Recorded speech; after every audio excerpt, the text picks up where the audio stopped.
Picture this. You've been sitting at the dealership for, I don't know, 2 hours. No, at least 2 hours. Right. The fluorescent lights are buzzing, your complimentary coffee went stale like an hour ago, and you are just exhausted. You just want to go home. Exactly. And the salesperson finally walks back from the manager's office, slides a piece of paper across the desk, taps a pen on it, and says, "Great news. We got you down to $389 a month." Magic number. Yeah, the magic number.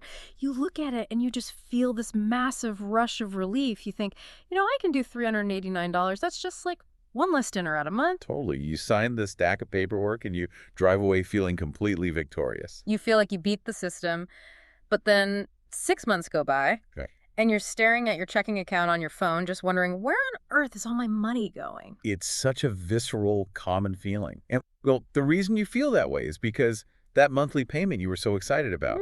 It's essentially a psychological magic trick. A magic trick. I like that. Yeah, it's a structural illusion designed by the auto industry to hide the 6 other costs of car ownership. The dealer focuses your entire attention on this one very manageable number and just cloaks the rest of the financial reality. And I'll be completely honest here, I fell for this exact trick when I was 26. Oh, really? Oh, yeah, hook, line, and sinker. I was making decent money in tech down in Austin for the first time, and I convinced myself, I deserved a nice car. Like the classic I made it purchase. Exactly. So I walked in and bought a brand new Honda Accord for $31,000. The dealer quoted me $425 a month. I looked at my budget and thought, perfect. I can easily afford $425. But you were only calculating the cost of the financing.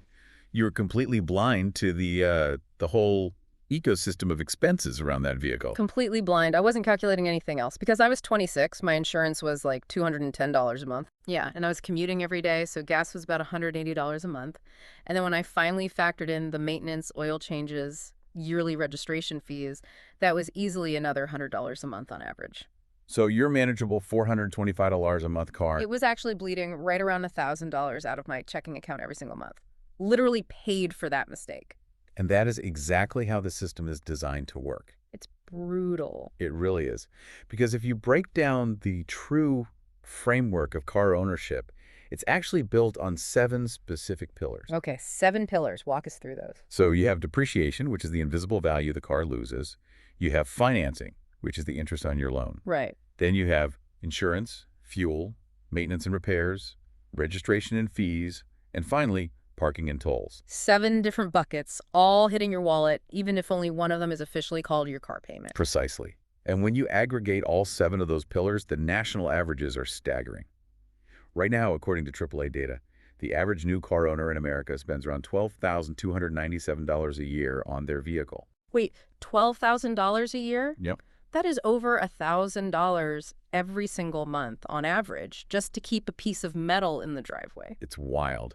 And before we get too deep into the mechanics of why that number is so high, I should probably drop a quick standard caveat. Oh, right. Compliance time. Yeah, just to be clear, everything we are discussing today is strictly to educate and demystify these systems.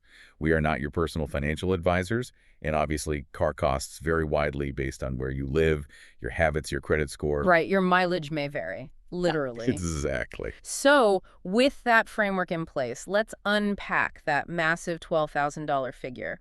Because I want to understand the mechanics here.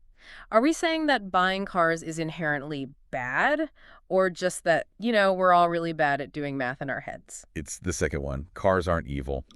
But the industry is just perfectly structured to make you focus on one small number while ignoring the massive financial drag happening in the background. Right. We just look at cash flow and ignore the net worth impact.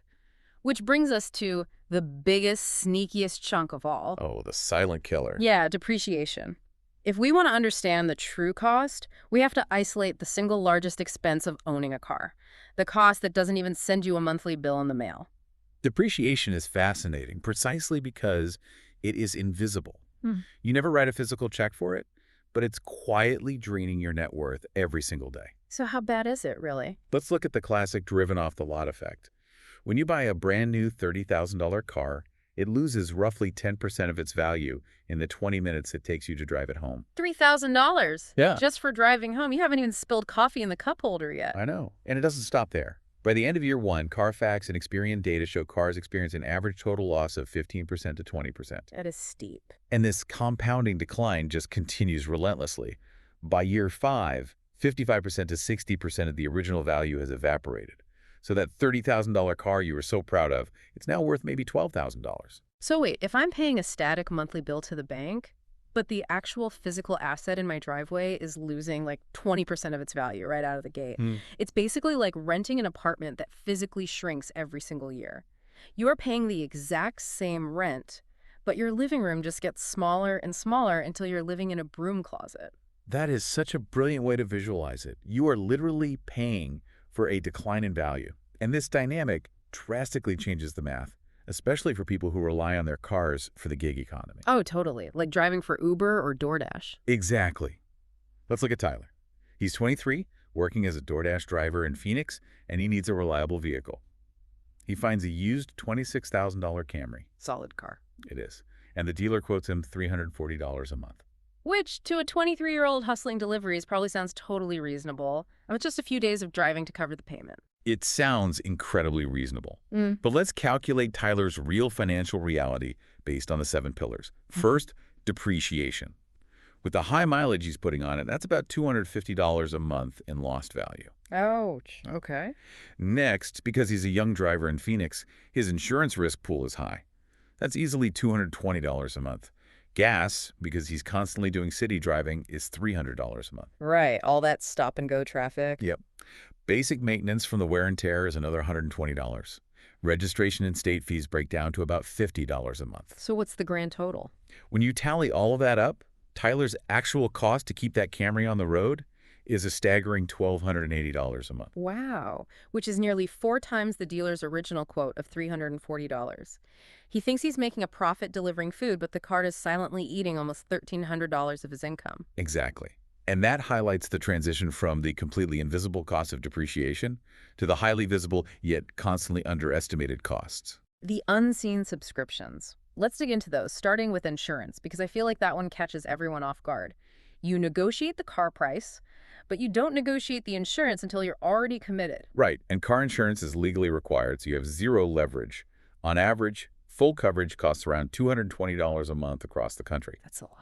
And if you finance a car, the lender strictly requires you to carry full coverage to protect their asset. Yeah. You can't just buy the cheapest state minimum plan. Right. The bank forces you to buy the premium product. And speaking of the bank, we really need to talk about the financing itself. This is where the math gets genuinely aggressive. Let's talk about the 72-month loan. Oh, the 72-month loan. It has rapidly become the industry standard, and it is a massive financial hazard for consumers. Dealerships push it heavily. Why is it so dangerous? Well, let's look at the mechanics. At an average 7% interest rate, if you take out a $30,000 loan over 72 months, which is 6 full years, you will pay roughly $7,000 in total interest over the life of that loan. Okay, let me push back on this for a second, just playing devil's advocate here. Sure. If I need a car to get to work today, and the dealer offers me a 48-month loan at $700 a month, or a 72-month loan at $500 a month, isn't taking the longer loan the financially responsible move to protect my monthly cash flow? It feels responsible in the short term, but it is devastating in the long term. And here is why. Loans are amortized, meaning the interest is front-loaded. Ah, right. So in the first few years, a massive portion of your payment is just going toward interest. Combine that with the 20% depreciation in the first year, and you almost instantly become underwater on the loan. So they push that 72-month loan to make the monthly payment look tiny and get you to sign, but it's basically like paying for a $20 lunch spread out over 20 years. Exactly. The installments are small, but the total amount you end up paying for that sandwich is completely absurd. That's a great way to put it. And the ultimate irony is, while you are still paying off that loan in years 5 and 6, the car starts breaking down. Oh, the maintenance phase. Yeah. AAA data estimates maintenance at 9 to 10 cents per mile. At 15,000 miles a year, that is another $3,350 to $1,500 annually, averaging around $125 a month. And that is just the predictable stuff. That doesn't include catastrophic, out-of-nowhere repairs like blowing a transmission. I know you had a moment where this really clicked for you. Oh, absolutely. I had this sensible, affordable $22,000 car. And I realized one day, after looking at all my receipts, it was actually costing me nearly $10,000 a year. That is wild. It fundamentally changes how you view money. Once you see the true math on paper, it's a huge wake-up call. Which naturally leads to the next question. If buying a car is riddled with hidden interest, front loaded loans, and massive depreciation, shouldn't we all just lease? Ah, the leasing myth. Right, because leasing is marketed as the ultimate hassle free solution. Just pay a flat fee, get a new car every 3 years. But looking at the source material, leasing isn't an escape hatch. It's actually the ultimate manifestation of the monthly payment illusion. It really is. To understand why leasing is an illusion, you have to look at its origins. It was heavily engineered in the 80s and 90s because car prices were rising, and people literally couldn't afford to buy them anymore. So the industry needed a way to hide the total cost and keep inventory moving. Exactly. Leasing was the silver bullet. When you lease, you are essentially paying for the vehicle's steepest years of depreciation, plus dealer fees. And this is the part most people miss. You are paying interest on the full value of the vehicle. Wait, hold on. I'm paying interest on the full, let's say, $40,000 value of the car, even though I'm only using like $15,000 worth of its life. Yes, because the financing company still has their capital tied up in that $40,000 asset. Hmm. And the kicker? At the end of the 3 years, you hand the keys back and walk away with nothing. So leasing is basically like paying for Netflix forever, but at the end of your subscription, they actually come to your house and take back the physical memories of the shows you watch. That is, wow, that's a painful analogy, but highly accurate. You build zero equity. Let's look at Ashley as a case study. She's 34, works in marketing in Atlanta. She sees an ad for a new SUV. $399 a month, zero down. Right, and she probably walks out feeling like she gamed the system. Completely. Until the real math kicks in. Let's break it down. First, Ashley needs required full coverage insurance, which in Atlanta is about $230 a month. Her job requires driving to clients, so she drives 15,000 miles a year. But the lease probably had a 10,000-mile limit to get that $399 price. Exactly. So when she returns it, she gets hit with mileage overage fees. That's a penalty of $1,000 to $2,000 right there. Add in a disposition fee of, say, $1,500 just for the privilege of giving it back. Just to hand them the keys. Yep. Over 3 years, Ashley's total cost to drive that SUV hits closer to $25,000. $25,000 for a car she legally has to return. That is brutal. No, I want to be fair here. Are there scenarios where leasing actually does make sense? Yes. To be balanced, leasing can make sense for self-employed individuals or business owners. You can often use it as a business tax deduction. But for the average W-2 driver just commuting, it is an incredibly expensive way to travel. Okay, so we've exhausted the financial gravity of the physical machine itself. But if we zoom out, the true cost extends far beyond the garage. Let's talk about the invisible costs. This is where it gets really interesting. The first invisible cost is parking. If you live or work in a city, parking can easily drain another $150 to $400 a month. Oh, for sure. But the deeper cost is your time. The average American spends 54 minutes a day inside their car. That translates to over 300 hours a year sitting in traffic. 300 hours, just operating heavy machinery. You aren't earning income, you aren't resting, you're just suspended in transit. Exactly. But the most uncomfortable math of this entire deep dive, the concept that really changes how you view a vehicle, is the opportunity cost. All right, everyone brace yourselves for this one. We established that the average car's true total cost is roughly $1,000 a month, or $12,000 a year. What would happen if you drove a cheap, paid-off beater, and that $12,000 a year was invested instead? Let's run the numbers. If you invested $12,000 a year at a historical average return of 7%, you would have roughly $165,000 in 10 years. That is life-changing money. And if you extrapolate that out to 20 years, it grows to over $480,000. Almost $500,000. So your car isn't just costing you $12,000 this year. It's actively costing you your future investment returns.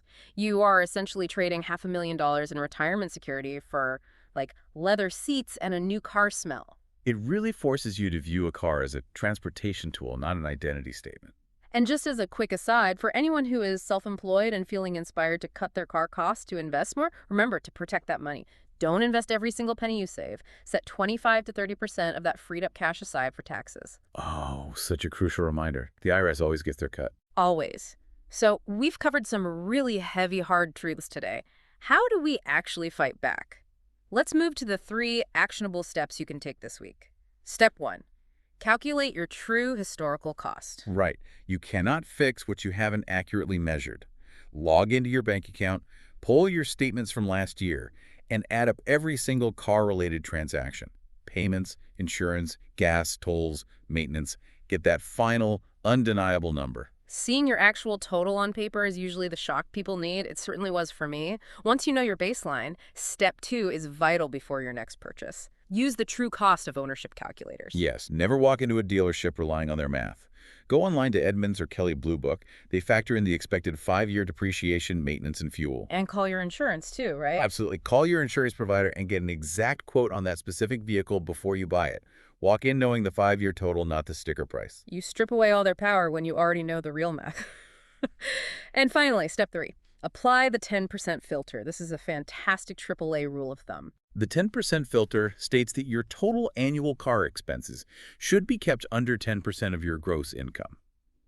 So if you make $60,000 a year, your total car cost should be under $6,000 a year. Which is $500 a month total. If you do that math, it gets very tight very fast. You're likely looking at driving a reliable older car and keeping it for a decade.